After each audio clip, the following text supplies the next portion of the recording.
I try to keep my children really active. We have lots of activities throughout the week to get their bodies moving. The food that I give him is crucial for his well-being. It's to help with their development, that they eat healthy food. Parents try to give their children the best start in life. When I do buy food for the children, particularly in the supermarkets, I do have a look at what the ingredients are. I make sure there's not too much sugar. I want to fuel their bodies with some really healthy food to give them the energy they need throughout the day. For decades, Australia has been grappling with rising rates of obesity. No one is in charge of what goes into my mouth except me. No one is in charge of what goes into kids' mouths except their parents. It is up to parents more than anyone to take this matter in hand. Official figures show obesity levels are getting much worse. To date, no side of politics, no policy, nor education campaign, nor industry reform has been able to change the nation's increasing waistline. This is, I think, perhaps the most substantial health challenge we have as a country. 5 decades ago, only 10% of adults were obese. Now it's about 30%. And if you go up to retirement age in the 60s and 70s, it's 40% of older Australians are obese. The focus has shifted from foods with high fat content. If they are what they eat, then these children have a problem. Now public health experts are focused on food and drinks with high sugar content, believing that's what's causing the problem. Try to get as healthy-ish packaged food as you possibly can. As much as we'd all love to spend time in the kitchen all day preparing meals for our children, it's just not possible. But some of the foods made for Australian toddlers are simply chock full of highly processed sugar. 7:30 can reveal soon-to-be published research has found that of more than 70 ready-made products for toddlers, over 3/4 fail to meet World Health Organisation sugar recommendations. Some are made up to 70% of sugar, and this has experts outraged. It's really devastating to see that the foods for our youngest Australians are so high in these processed sugars from fruit. We need to see limits. That's why the World Health Organisation says that these fruit sugars should not be added to foods for babies and toddlers. Absolutely. I mean, that's a shocking story, I think, as a health minister, for all of us as parents to have those products in supermarkets, often labelled in a pretty opaque way, is I think one of the really serious challenges we have. To allow parents and children to make healthy choices is really difficult. But the Food and Grocery Council says it doesn't expect toddlers to eat this food all the time. These products are just part of the children's diet. That's not what they eat completely, and they're meant to provide a certain need. So we're not overly concerned at the moment. A national obesity strategy was launched by the Morrison government earlier this year with state government support.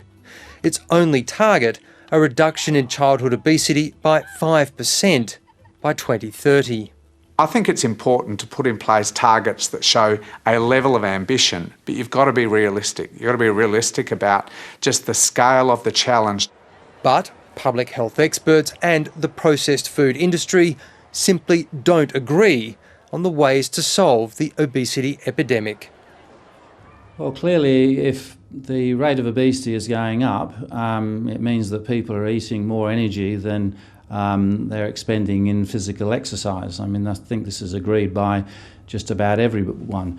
The way to address that is to help people select diets which are lower in energy.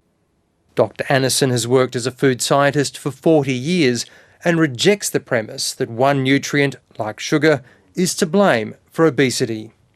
Well, certainly people have ultimate control over what they eat. We haven't seen any strong evidence that foods which are either particularly high in fat or particularly high in protein or particularly high in sugar or other carbohydrates are addictive. Yeah, that's right. But scientists researching alcohol and nicotine addiction have found that sugar has the same effect on animal brains. If you drink or consume too much sugar, the same pathway was activated. So the same pathway that nicotine binds to was activated by too much sugar consumption. And that is quite shocking if you sit back and think about it. And it explains why it's so hard to give up. Personally, I don't think sugar is addictive. We are, evolutionary predisposed to be wanting sweet-tasting food and drinks.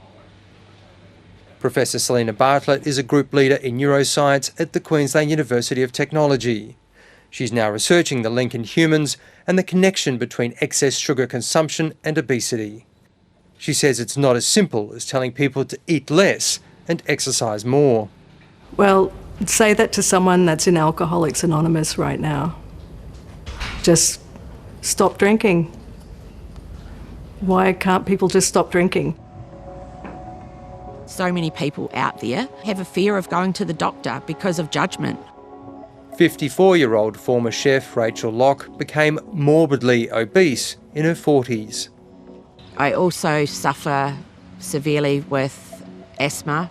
I have polycystic ovarian syndrome, which has led to the diabetes, as well as high blood pressure, high cholesterol, heart disease, which led to a triple bypass before I turned 50.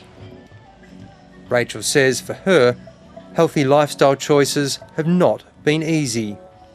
The amount of food that's out there now that is high fat, high sugar, it's what we go for because it's quick and easy. It's a daily struggle. You've got to fight every single day to eat healthy. Australia's soft drink makers have managed to keep a sugary drinks tax off the federal government's agenda. In 2018, when the UK introduced such a tax to reduce consumption, the Australian Beverage Council launched its own self-regulation. We know that we have a responsibility to encourage healthy lifestyles and to provide choice for people to achieve that balance. Its new target is 25% less sugar across the range of drinks it sells by 2025. Certainly a number of governments around the world have brought in these types of taxes, and quite often they're under the guise of a preventative health measure, but quickly outlined to be revenue raisers. What a health levy would do is it would encourage and incentivise reformulation to reduce the amount of sugar in drinks that are popular. We don't have any plans to do that.